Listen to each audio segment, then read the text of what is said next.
ایک تو یہ لگن تھی کہ نہیں جی یہ ٹورنامنٹ ہم نے اب فائنل میں پہنچے، اس کو جیتنا ہی جیتنا ہے، اور فیملی لائف ہے ابھی تک تو ٹھیک جاری ابھی تک انشاءاللہ بالکل، کیونکہ اس زمانے میں کوچنگ اتنی تھی نہیں. صبح جا کے آدمی 1 گھنٹہ جی ہٹیں لگانی 100 اس طرح 200 اس طرح ریورس فلک کرنی اس طرح، اس قسم کی اسٹریٹجی نہیں بنتی تھی جیسے آج کل بنتی. یہ 3 چیزیں آپ ملائیں گے تو میرے خیال میں آپ ناکام نہیں ہو سکتے، زندگی میں بھی ناکام نہیں ہو سکتے. I didn't know why he was called the Flying Horse until I actually saw him play at the Qaddafi Stadium. وہ چیمپئنز ٹرافی تھی اور ہم لوگ وہاں بیٹھے تھے، اور کیا سپیڈ تھی سمیع اللہ کی، کیا سپیڈ تھی. مجھے ہاکی کے بارے میں کچھ نہیں پتا سوائے یہ کہ ایک بال ہے، اس کو لے کے سب بھاگ رہے ہیں، کبھی ادھر کبھی ادھر، اور پھر اس کو گول میں ڈالنا ہوتا ہے.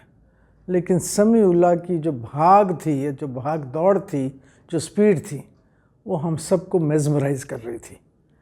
میں جب اس کے سامنے کراچی اسٹوڈیو میں بیٹھی تو میں نے کہا او واٹ ڈو آئی آسک ہم، do you play hockey? That was a stupid question. مگر وہ آدھا گھنٹہ گزر گیا، بڑا مزہ آیا. سمیع اللہ دا فلائنگ ہارس. سمیع اللہ آپ کے سامنے بیٹھ کے کچھ شرمندگی سی ہوتی ہے کیونکہ اتنی بڑی ہستی. یہ بتائیں، یہ میں نے آج تک بہت میرا جی چاہیے فلائنگ ہارس کیوں، اور یہ کیسا لگتا ہے اپنے آپ کو اس قسم کی؟ آپ کو سچی بات بتاؤں گا، I am one of your fan.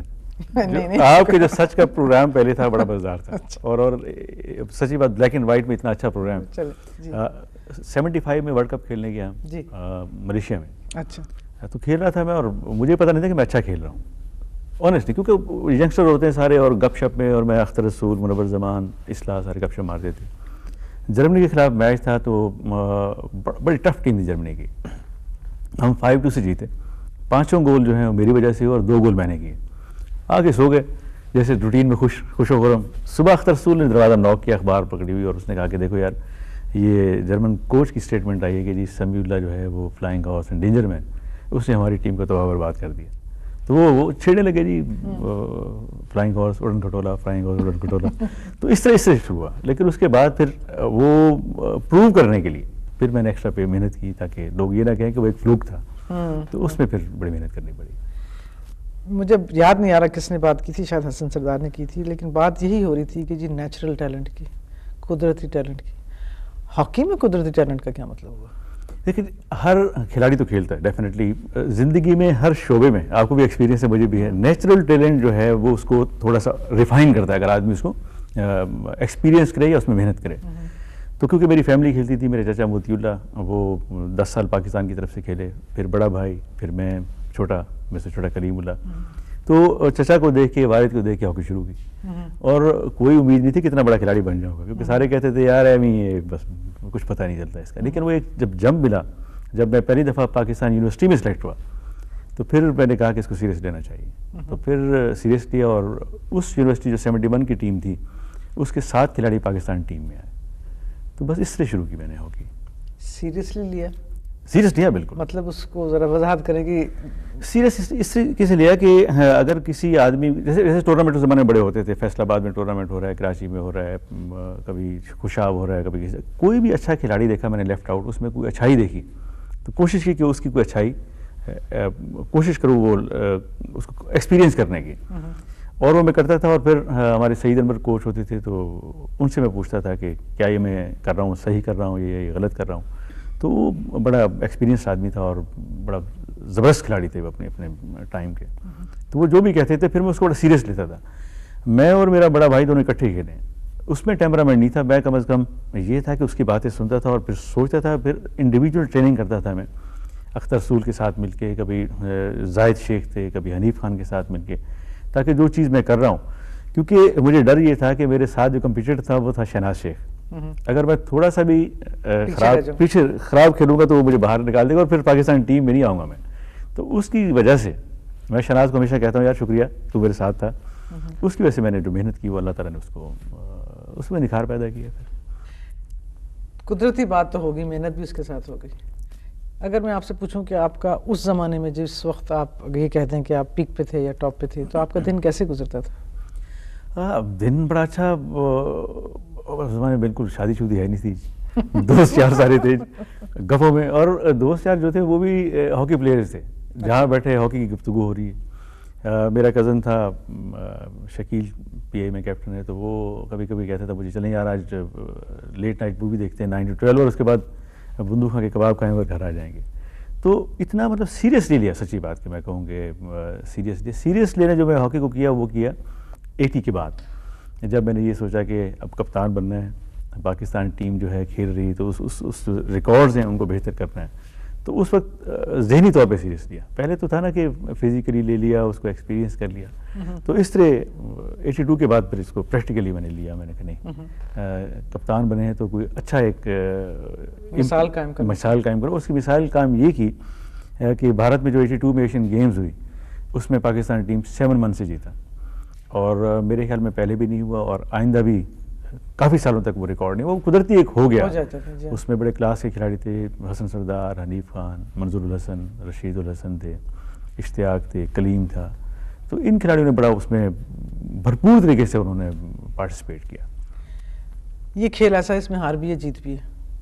جیت تو خیر ماشاءاللہ آپ کو ہوئی, ہار بھی ہوتی ہے. میں یہ پوچھنا چاہتی ہوں کہ جب آپ اتنے کمٹمنٹ کے ساتھ, اتنے دل کے ساتھ کھیلتے ہیں لیکن پھر بھی کامیابی نہیں ہوتی, یا پھر بھی کبھی کچھ کمی رہ جاتی ہے, تو اس وقت بتائیے سمیت دوبارہ اپنے آپ کو تیار کرنے کے لیے کیا کرنا پڑتا ہے ایک ورلڈ کلاس کھلاڑی کو؟ میں یہ کہتا ہوں کہ جس کھلاڑی میں اگر جیت کی خوشی نہیں اور ہار کا غم نہیں, جو کہ آج کل کے کھلاڑیوں میں ہے, یہ چیز نہیں ہے, تو وہ کبھی بھی ترقی نہیں کر سکتا. مجھے اچھی طرح یاد ہے کہ جب 76 کا ہم اولمپک گیمز, پوری ٹیم کھیل رہی ہے 5-2, 5-1 سے سب کو ہرا رہی ہے, اور نیوزی لینڈ جیسی ٹیم کو ہم نے 5-2 سے جیتا, اور اس کے بعد فائنل میں جا کے ہم آسٹریلیا سے 2-1 سے ہار گئے, اور پھر نیوزی لینڈ آسٹریلیا کو فائنل جیتی. تو وہ بڑا اتنا افسوس ہوا, اور اس کا یہ فائدہ ہوا کہ پھر ساروں نے سوچا کہ نہیں, مطلب اللہ تعالیٰ اوپر ہے, وہ کچھ نہ کچھ تو آدمی کچھ کرتا ہے, اوپر کچھ ہوتا ہے. تو اس کو سوچا, اور پھر اس میں جو خامی اس میں رہ گئیں وہ پھر خامی دور کی. پھر اس کے بعد دیکھیں کہ 76 کے بعد 82 تک پاکستان ٹیم کوئی بھی میجر ٹورنامنٹ نہیں ہارا. وہ صرف یہی تھی کہ ایک سوچ, اور یہی کہ یہ جو غلطی ہوئی پھر ریپیٹ نہ ہو. اگر ہم نارمل زندگی میں بھی اگر یہی چیز سوچیں کہ ایک دفعہ جب غلطی ہوگی تو اس سے سبق لینا چاہیے, تو میرے خیال میں زندگی آسان بھی ہو جاتی ہے اور بہتر بھی ہو جاتی ہے. اس میں اکیلا کھلاڑی نہیں کھیل سکتا. جی بالکل نہیں, اکٹھے ہیں آپ, اور جم کے کھیلنا ہے اور اکٹھا کھیلنا ہے. کبھی آپ کو محسوس ہوتا تھا کہ کبھی کبھی وہ کیمسٹری نہیں بن رہی ہے, وہ ٹیم ٹوٹ رہی ہے, یا اس وقت جیسے کہتے ہیں نا ایک بنتی نہیں ہے, ایک فارمولا نہیں بنتا, تو اس میں پھر ذرا سا نقصان ہو جاتا ہے, اس وقت پھر اکٹھا کرنا؟ دیکھیں جو تو کیپٹن ہے, کیپٹن کا کام یہی ہے. ہاکی میں اتنا ٹائم نہیں, 70 منٹ ہے, گیند میں وہ کچھ بھی نہیں کر سکتا. جب کھلاڑی شروع ہو گئے تو وہ کچھ نہیں کر سکتا, نہ ہی مینیجر کچھ کہہ سکتا کہ آج کل بینچ کا ہے لیکن اتنا نہیں. تو میں کہتا ہوں کیپٹن جو ہے وہ آف دا فیلڈ جو اس کا بیہیویئر ہے وہ کھلاڑیوں کو انسپائر کرتا ہے. اگر آپ ان کو اکاموڈیٹ کرتے ہیں, ان کی بات سنتے ہیں, اگر ان کی صحیح بات اگر پریزیڈنٹ پاکستان ہاکی فیڈریشن, کیونکہ ایئر مارشل نور خان تھے, ان تک پہنچائی اور اس کے ڈپارٹمنٹ تک پہنچ گئی, تو وہ ایک دل میں یہ سوچتا ہے کہ یار یہ جو کپتان ہے یہ واقعی کام بھی کر سکتا ہے میرے. اور آپ کو اگر کیپٹن بنے, کیپٹن کے لیے ضروری ہے, یا لیڈر بنے, اس کے لیے ضروری ہے کہ ایک تو آپ کا اچھا ہونا, پھر یہ ایک مثال بھی قائم کریں کہ آپ ان لوگوں کے لیے کر سکتے ہیں جو آپ کے پیچھے 16 آدمی بلکہ 30 آدمی جو کیمپ میں ہیں وہ دیکھ رہے ہیں آپ کو کہ یار یہ کچھ ہو سکتا ہے نہیں ہو سکتا. تو وہ انسپائریشن ضروری ہے, اور اس میں کافی حد تک میں نے جو ابھی سوچتا ہوں, میں بینگ مینیجر بھی اور کوچ بھی رہا, تو میرے خیال میں کامیابی کی حاصل کی اس میں نے. یہ بتائیں اولمپکس اور وہ پھر گولڈ میڈل آپ کے گلے میں لٹکا, آپ نے جب شروع کیا تھا وہ ٹورنامنٹ, تو کیا یہ خواہش تو سب کی ہوتی ہے, بالکل 16 ٹیموں کی ہوتی ہے, جی بالکل, لیکن جب شروع کیا تھا, جب پہلا میچ کھیلا تھا اور پھر آخری میچ کھیلا تھا, اس کے درمیان میں کیسے وقت گزارا آپ نے؟ آہستہ آہستہ کامیابی. جی جو پہلا میچ کھیلا وہ بڑا ہی عجیب سا تھا. ایسے ہی گیا, میں ان سائڈ لیفٹ کھیلتا تھا تو مجھے آؤٹ سائڈ لیفٹ کر دیا, اور لکیلی وہ کلک کر گیا. تو آدمی کو ہوتا ہے نا کہ نیند نہیں آتی رات کو کہ صبح میچ ہے اور آج آسٹریلیا کے ساتھ میچ ہے, کیسے ہوگا. 2-3 بجے تک آدمی جو اپنا روم میٹ ہے اس کے ساتھ ڈسکس کرتا رہتا ہے کہ جو اگر آپ سے سینئر ہو, جیسے سلیم شربانی گول کیپر تھا, مجھ سے سینئر تھا وہ, تو اس سے گپ شپ مارتا رہتا ہے, یار اس ٹائم کیسے ہوا جب آپ افغانستان میں کھیل رہے تھے, 69 میں, 68 میں, 70 میں. تو وہ اپنے ایکسپیرینس, کیونکہ وہ بھی ایک اندر سے اس کو بھی ڈر ہوتا ہے, وہ ظاہر نہیں کرتا, تو وہ ڈسکس کرتا رہتا تھا کہ وہ ایسے ہو گیا اور پھر ہم یہ میچ ایسے ہارے, اس کی وجہ سے اگر وہ غلطی نہ کرتا تو ہم جیت جاتے. تو ساتھ ساتھ اگر آدمی یہ بھی سوچتا رہے کہ اس میں اپنی جو پلس پوائنٹ ہے وہ پک کرتا جائے اور سوچتا رہے کہ ٹھیک ہے آسٹریلیا کی ٹیم ہے, اس کا رائٹ ہاف بڑا اچھا ہے, لیکن میں اس کو اگر اس قسم کا ڈاج دوں گا پہلا, اگر اس نے ڈاج کھا لیا تو پھر دوسرا ڈاج اس طرح دوں گا. تو کیونکہ اتنا کوئک ڈیسیژن ہے ہاکی میں کہ ساتھ ساتھ سوچتے جائیں, ساتھ ساتھ کرتے جائیں, اگر وہ آپ کی عادت ہو جائے تو پھر بہتری ہوتی ہے. اور میرے جتنے بھی دنیا کے رائٹ ہاف تھے سارے میرے دوست تھے, اور مجھے چھیڑتے بھی تھے کہ تم باتوں میں لگوا کے گیند چھین لیتے. تو باتوں میں کیسے, اس وقت ٹھہرے کھیل ہو رہا ہے, اب رائٹ پہ گیند چل رہی, تو میں ان کو کہتا کہ تمہارے والدہ کا کیا حال ہے, پچھلی دفعہ سنا ہے کہ بیمار تھی.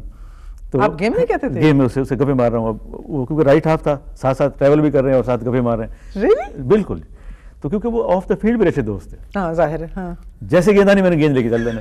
تو وہ بعد میں بڑا کہتے کہ تم ہمیں باتوں میں لگواتے ہو اور گیند لے کے چلے جاتے. میں خاص طور پہ ٹیم سٹین تھا ہالینڈ کا, جب میں اس سے کہتا ہاؤ آر یو ٹیم, تو وہ کہتا ہے no I don't want to talk. وہ بالکل ہی ایک طرح ہو جاتا. تو اس قسم کے ہوتے رہتے تھے. اب اس کو بھی قدرتی ٹیلنٹ کہیں گے آپ؟ یہی کہہ لیں, بالکل ایک یہ جنرل بیہیویئر کہہ لیں کہ میرا بیہیویئر اس قسم کا تھا کہ وہ آدمی کہتے تھے یار اسے گپے مارو. اچھا, تو پہلا میچ سے لے کے آخری میچ تک جا رہے ہیں آپ اولمپکس میں اور جیتتے چلے جا رہے ہیں. آخری میچ یاد ہے کچھ؟ بالکل جی, آخری میچ ہر ایک تو پاکستانی جو ہمارے اسپیکٹیٹرز ہیں وہ اتنے جذباتی ہوتے ہیں, اور پھر جو پورا کانٹینجنٹ جاتا ہے وہ کیونکہ اس زمانے میں باکسنگ اتنی اچھی نہیں تھی, اب تو ماشاء اللہ اچھی ہو رہی, تو سب کا یہ خواہش ہوتی تھی کہ پاکستان ہاکی ٹیم جیتے گی. اب وہ جب ڈائننگ ہال میں بیٹھے ہیں تو وہ سب کہہ رہے ہیں کہ جی کل بس جی اس کو ہرا دینا ہے اور اڑا کے رکھ دینا ہے, اور خود آدمی کو بڑے پریشانی اور ان کی ایکسپیکٹیشنس. اور جب شروع ہونا گراؤنڈ میں جا رہے ہیں, ایک ہی بس میں جا رہے ہیں سارے آفیشیل بھی دوسرے کھلاڑیوں کے, وہ یہ کہہ رہے تھے بس جی بس ہاکی کی وجہ سے اگر پاکستان کا نام روشن کرنا ہے تو ہاکی نہیں کرنا ہے, اور بس آج پاکستان کا جھنڈا جو ہے ہم نے گاڑ کے رہنا, اونچا دیکھنا ہے, کیونکہ سیریمنی ہوتی ہے, ترانہ بجتا تو اس میں تو بڑی آدمی کی پلپٹیشن ہائی ہو جاتی ہے کہ یار یہ ہوگا کیا, بلڈ پریشر ایک دم. لیکن اگر کانفیڈنس ہو آدمی میں تو جیسے ہی پہلا بال ٹچ کرتا ہے آدمی کو بس وہ سب کچھ ٹھیک ہو جاتا ہے. جیسے ہاکی کے ساتھ پہلا بال ٹچ کیا تو بالکل آدمی بالکل نارمل ہو جاتا ہے, وہ کچھ نہیں سنتا باہر والا کیا کہہ رہا ہے, کچھ نہیں سنتا اندر کیا ہو رہا ہے, پھر وہ اپنی وہی جو روٹین کی گیم اور روٹین کی کیلکولیشنز اور جو وہ کرنا شروع کر دیتا ہے.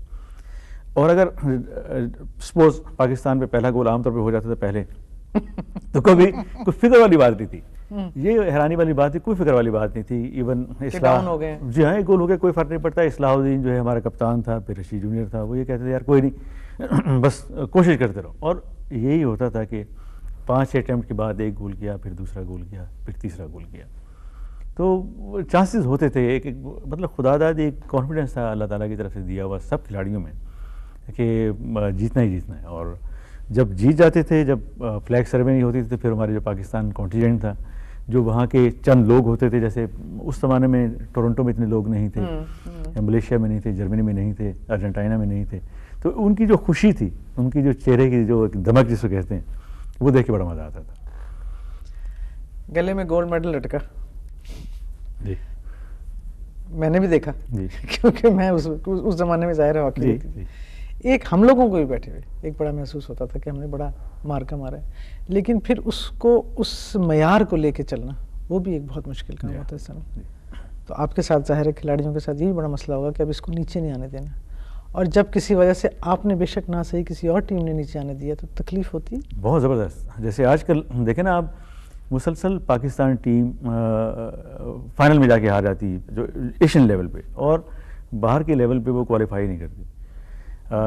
دل کرتا ہے کہ کچھ کرے, ان کے خلاف اسٹیٹمنٹ بھی دیتے ہیں پازیٹیو جو ان کے من میں خامیاں ہیں, لیکن اگر تھوڑی سی بھی محنت اس وقت بھی کریں تو پاکستان میں ٹیلنٹ تو کہیں بھی کم نہیں ہے. اور ابھی بھی ہاکی جو ہے اتنا اچھا نہ ہونے کے باوجود دوسرے نمبر پہ گیم جاری کرکٹ کے بعد, میکسیمم کھلاڑی ہاکی ہی کھیل رہے ہیں. پیور سلیکشن, اور اس سے پہلے ان کی جو ہے ماڈرنائز جو ٹریننگ ہے اس کی ضرورت ہے.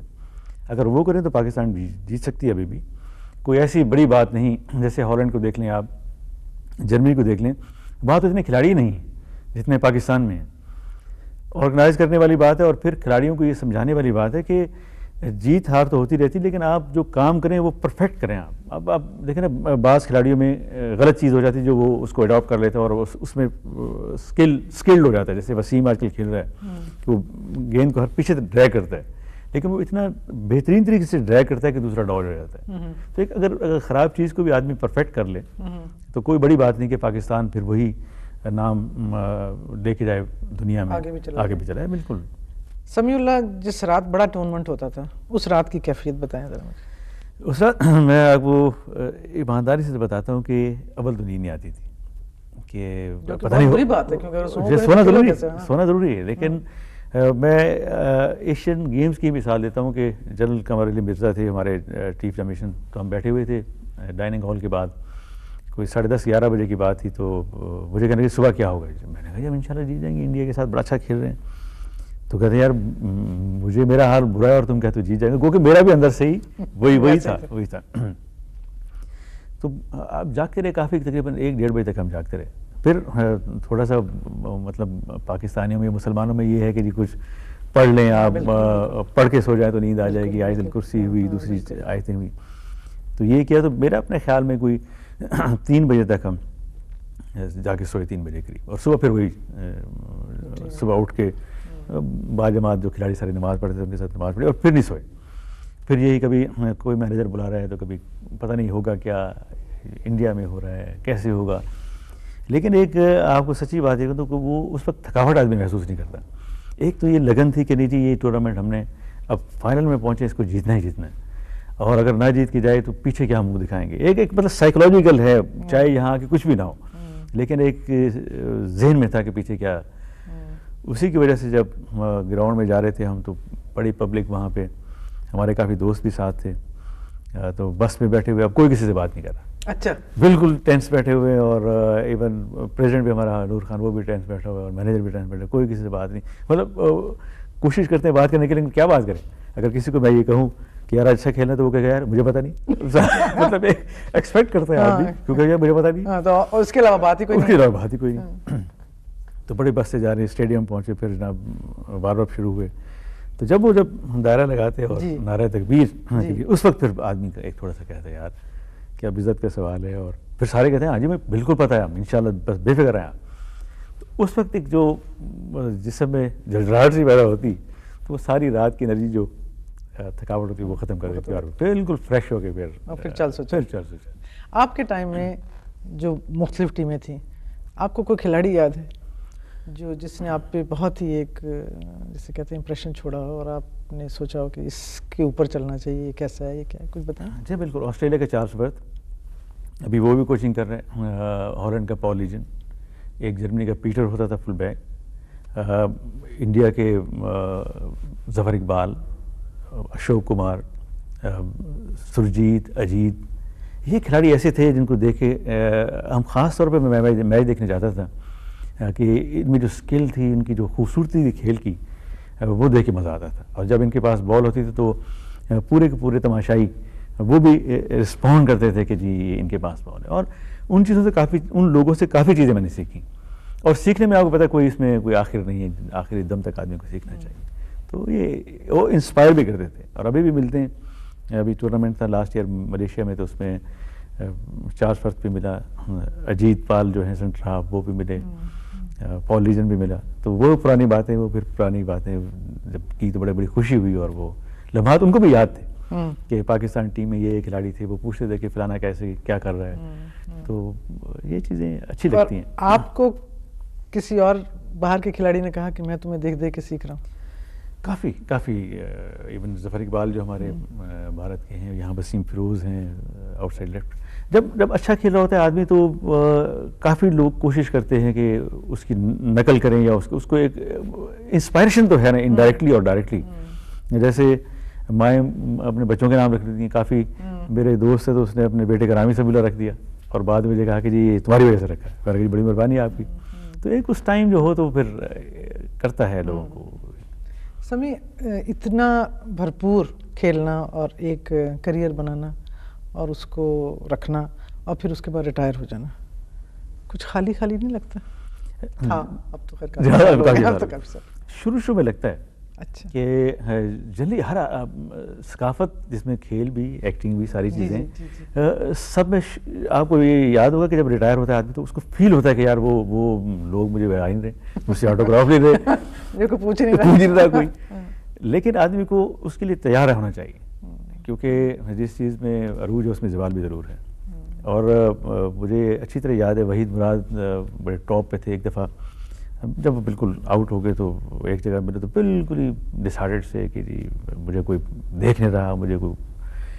تو میں نے تو یہی کہا کہ جی ہر چیز میں جانے اور آپ کو مینٹلی تیار ہونا چاہیے اس کے لیے. اور وہ جو اسپین ہے آپ کا وہ بعض چیزوں میں زیادہ ہے, اور اسپورٹس میں 5 سے 7 سال یا 10 سال اس کے بعد آپ کو تیار ہونا چاہیے. پھر آپ اگر کوشش کریں کہ آپ نے اس فیلڈ میں رہنا ہے تو آپ کوچنگ کی طرف چلے جائیں, آپ مینیجرشپ کی طرف چلے جائیں, تاکہ آپ ان بھی رہیں اور آپ کا جو خواہش ہے وہ بھی پوری ہوتی رہی اور لوگ آپ کو ملتے بھی رہیں.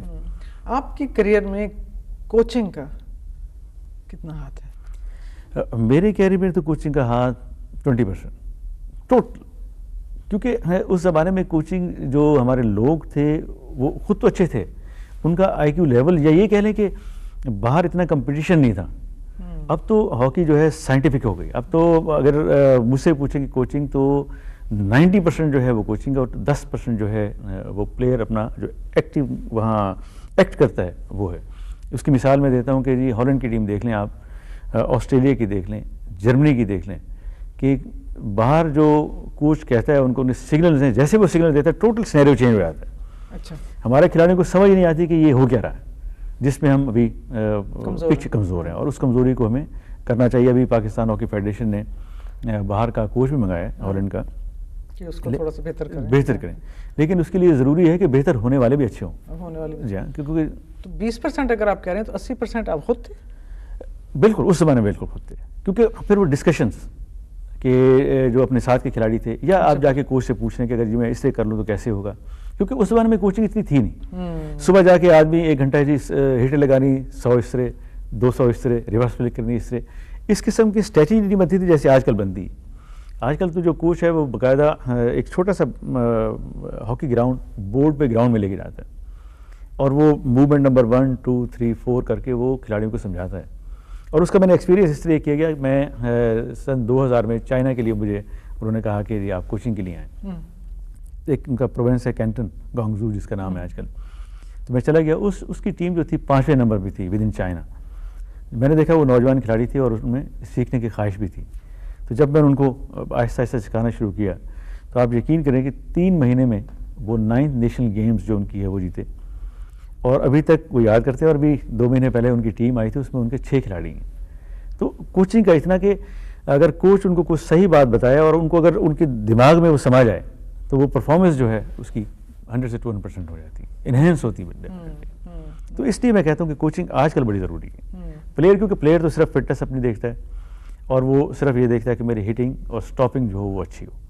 باقی جو اسٹریٹجی ہے وہ اس کو جو کوچ سمجھاتا ہے, جو ٹرکس ہیں, اگر وہ اس کو اڈاپٹ کرے گا تو وہ کامیاب ہوگا. جیسے آج کل آپ سہیل عباس کو دیکھ رہی ہیں کہ صرف وہ کوچنگ کے اوپر اتنا کنسنٹریٹ کر رہا ہے, ورنہ ہر ایک کو پتہ ہے کہ اس نے رائٹ پہ پھینکنا ہے گول کیپر کے, یعنی لیفٹ پہ, اور گول کیپر کو پتہ ہے کہ میرے لیفٹ پہ آنی ہے تو روک لوں گا, لیکن روک نہیں سکتا کیونکہ اس میں کبھی وہ سوئنگ دے دیتا ہے, کبھی وہ اسٹریٹ دے دیتا ہے, کبھی لو ہائٹ کبھی ہائی ہائٹ. تو اس طرح کر کے ویریشن پیدا کر کے وہ گول کر رہا ہے. یہ ہے مجھے یاد آ رہا ہے شاید زکا صاحب کا میں نے انٹرویو کیا تھا, انہوں نے شاید یہ کہا تھا کہ ہاکی کی گیم ساری ڈاجنگ ہے, اور انہوں نے لفظ چلاک استعمال. جی بالکل, جی ہاں بالکل, بالکل آپ بھی یہ کہیں گے؟ بالکل, جس طرح کہ فٹ بال بائی پاور اور ہاکی بائی چلاکی, تو کرکٹ بائی چانس, یہ ایک پرانے زمانے میں تھا. بالکل چلاکی چاہیے, اور وہ شارپنیس اگر ذہنی طور پہ آدمی نہیں ہوگا تو کچھ بھی نہیں کر سکتا. تو سمیع اللہ کیا ذہنی طور پہ تو ہوں, چلاک آدمی ہے. جی بالکل بالکل, ذہنی طور پہ ہو, اور یہ اسی وقت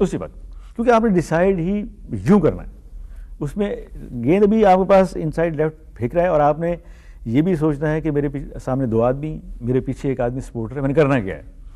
اگر آپ تھوڑا سا بھی ڈیلے ہوئے تو یا تو وہ ڈیفینڈر آپ کے پاس آ جائے گا, یا پھر آپ گیند لوز کر لیں. آپ نے بس اسی گیند ٹریول کر لیا, آپ نے سب کچھ اسی میں سوچنا کہ کرنا کیا ہے. وہ شارپنیس چاہیے, وہ چلاکی چاہیے. اگر میں آپ سے کہوں کہ 3 یا 4 جملوں بتائیے کہ ایک اچھا ہاکی پلیئر بننے کے لیے کیا خاصیت ہے, کیا قابلیت ہے؟ سب سے پہلے تو نیک نیتی, کہ وہ بڑا ضروری ہے. کہ آدمی انٹری کرے گا تو کامیاب نہیں ہوگا. پھر ڈیڈیکیشن, کہ آدمی چاہے کوئی کھلاڑی کتنا ہی خراب آپ کو کوئی بات بتائے, بڑے بزرگ آتے ہیں آپ کو بتاتے ہیں کہ یہ چیز, آپ اس کو سن لیں اور اس کو اسیس کریں کہ آیا یہ بہتر ہے کہ نہیں. اگر اسیسمنٹ ہو جائے گی آپ ایکسپیرینس کریں گے. ٹھیک. اور پھر اوبیڈینس جو ہے, یہ 3 چیزیں آپ ملائیں گے تو میرے خیال میں آپ ناکام نہیں ہو سکتے, زندگی میں بھی ناکام نہیں ہو سکتے. یہ بات ہے. آج کل کیا شغل ہے؟ آج کل بچے پال رہے ہیں اپنے اپنے.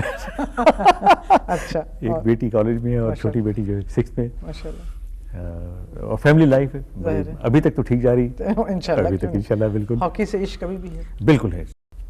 میں کیونکہ پی ٹی وی میں کمنٹری کرتا رہتا ہوں, یہ لوگ بڑے پیمپر کرتے رہتے ہیں ہاکی پلیئرس کو, اور پھر پاکستان ہاکی فیڈریشن میں بھی, پھر ہمارے یہاں میڈیا میں اگر آپ رہیں تو وہ آپ کو ساتھ رکھتے ہیں, پھر ایکسپرٹ اوپینینز دیتے رہتے ہیں. کیونکہ میں یہ کہتا ہوں کہ ہاکی سے دور نہیں ہونا چاہیے. میرا چھوٹا بھائی کلیم اللہ بالکل چھوڑ کے ایک طرف ہو گیا, تو اس سے کئی خرابیاں بھی پیدا ہوتی ہیں, اور پھر وہ جو دائرہ ہے آپ کا وہ محدود ہوتا جاتا ہے, پھر آدمی سوچتا بعد میں. تو میں ابھی تک ان ہوں, اور انشاءاللہ کوشش کروں گا جب تک ہو سکے ہاکی کے لیے کچھ نہ کچھ کرنا چاہیے.